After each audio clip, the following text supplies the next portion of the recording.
Hello students, welcome to MGM Education. We are going to read one lesson, United Nations Organization, right? This is an important chapter of your political science. So here we study about United Nations Organization, its origin, then its aims and objectives, then different organs of UNO, right? And some short questions what comes in your examination of CHSE, Odisha.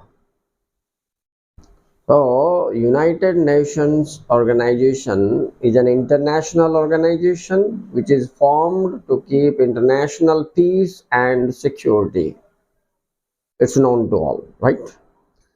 But how in this process slowly this organization was framed after the failure of League of Nations? It's a matter relating to Second World War and onward affairs.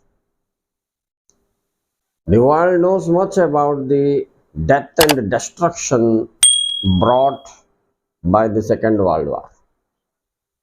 And during this time, a lot of conventions and conferences and declarations are made through which UNO was formed on 24th October 1945. Remember this date.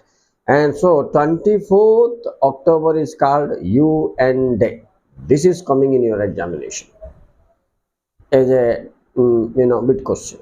You have to remember. Its headquarters is New York. Now, previously it was in Paris. Now it is in New York. Headquarters also remember. And the total members of UNO now is 198. 193 is given in your book, but now it increased to 198, right? So what are the various conferences and declarations held? I am telling you one by one, you listen it. London Declaration was held. Then the second one is, it's all a matter of 1941. Then Atlantic Charter 1941. Here what happened, the President of America, Roosevelt, and the Prime Minister of England, Churchill, Winston Churchill, both of them, while passing on the Atlantic Ocean on a ship, they discussed about the world affairs relating to Second World War, the death and destruction, all these things. They felt the need of an international organization, and they have decided to frame it. After that, what will happen? UN Declaration was prepared in 1942. Then Moscow Declaration was held in 1941, in the same year when Atlantic Charter was prepared. After that, what happened? Cairo Conference was made, right? In all here, they have discussed about forming an international organization, right? Yalta Conference was the most important conference there in 1945. February this was done. Cairo was in 1943. Yalta Conference in 1945 and San Francisco Conference the same year, 1945, February month. And in here, in the San Francisco Conference, around 51 member nations participated, and UN Charter was prepared here.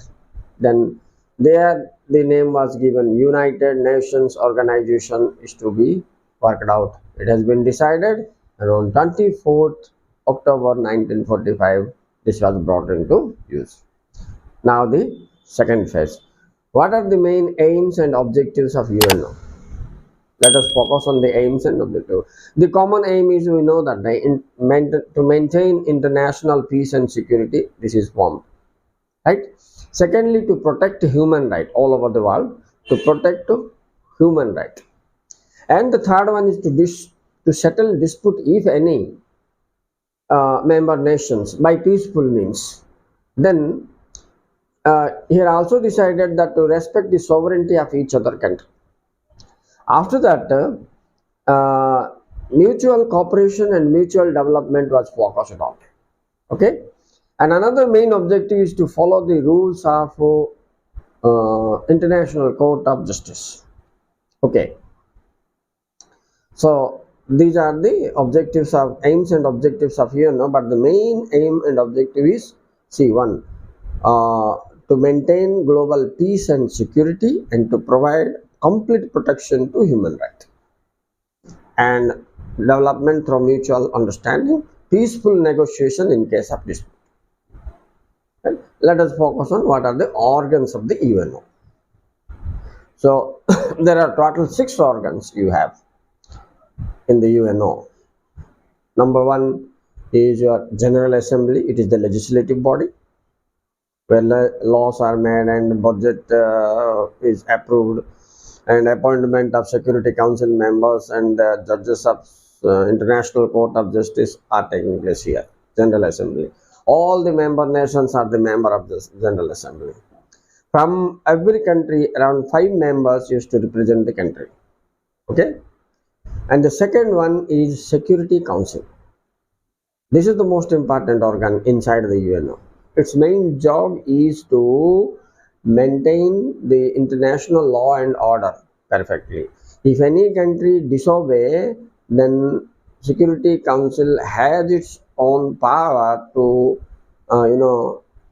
pass economic sanctions first. If not, military actions can also be taken. Okay. Well, now the next thing is this Security Council is consists of 15 members, 5 permanent members and 10 temporary members. They used to change in every 2 years, these temporary members. And the 5 permanent members consisting of 2 Asian countries, one is India and China. Sorry, not India, Russia and China from what? Asia. And other 3 are England, France and US, America. So who are the 5 members, permanent members? Now see, European nations, England, then France and America, then Russia and China. 5 permanent members, and 10 are the temporary members who used to change in every 2 years. Well, after Security Council comes the Socio and Economic Council.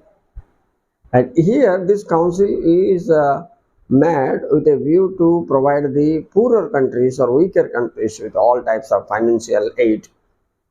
Okay, and to protect the human right, whatever necessary health, education and other services are given through this. Then another is Trusteeship Council. After that comes International Court of Justice.